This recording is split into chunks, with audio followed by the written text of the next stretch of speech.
as everybody know, my father's life was music. That's right. And I always, whenever I visit him at the nursing home, I'd always play 10 songs every time I visited him. And put the earphone in his ear, and we'd have our 10-song playlist. My father loved the music. Some of his favorite groups was The Temptations, Jerry Butler, Benny King, Solomon Burke, Full Force. Did I say Full Force? and his favorite song before he passed away was For Your Precious Love by Jerry Butler. And he also loved The Temptations as well. But Dad's life was music, okay? He taught the three of us when we were little how to sing. Then my Uncle Cito came in to help and made us a group with Dad overseeing him, and we became the group The Amplifiers, the three of us. And then my father had my mother make our outfits. My mother and her mother, my Granny Mancia, that's her in the picture with my father and myself, and they would sew our clothes and make our outfits. And then when we became Full Force with our cousins, Baby Jerry, Chai, and Kurt, Steve Salem, a friend of mine from college, a very dear friend of mine, he came in to help my pops, and he became our co-manager, and he was the one responsible for Full Force becoming writers and producers. So right now, Steve is up in heaven, and I'm sure when my father went up to heaven, there was Steve to greet him with a kiss on the cheek and nothing but love. So anyway, those four are the conduits in our musical life. My father, our Uncle Cito, my mother, and Steve Salem. So I just want to show you a little bit of some excerpts of that little history right now. Full Force has always been a family affair. The three brothers who started the group, Lucian, Paul, and Brian George, grew up in Brooklyn in a home filled with music. That's all Dad talked about. He would always intermingle any conversation with the singing and the music. It was in his blood, and he just passed it down to us. It was just natural. Their parents, Carmen and Lucian George Sr., moved to Brooklyn from the West Indies. Lucian was a singer who vowed that his sons would one day follow in his footsteps.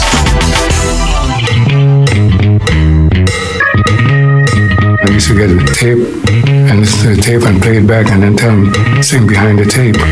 And used to sing behind the tape. And that's how to get in the groove.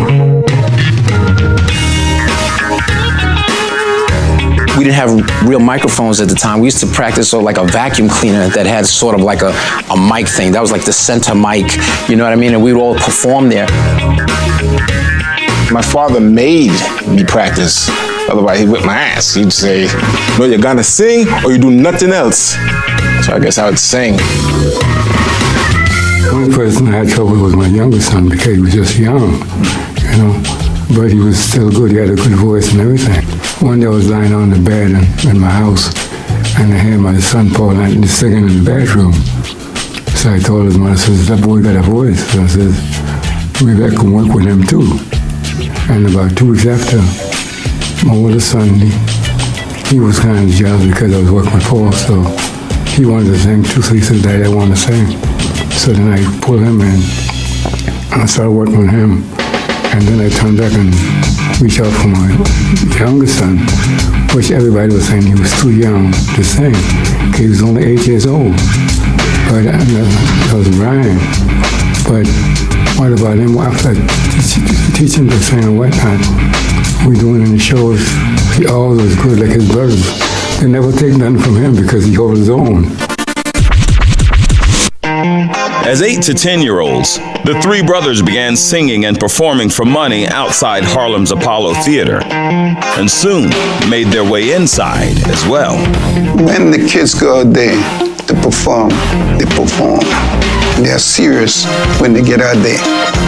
Cito was the one that really started prepping them. He bought them an outfit and got them into the Apollo Theater.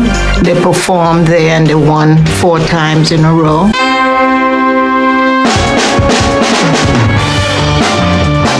By the late 70s, their three younger cousins, Jerry, Kurt, and Shy Shy, had picked up instruments and joined the group. Now 6 members strong, they came up with the name Full Force.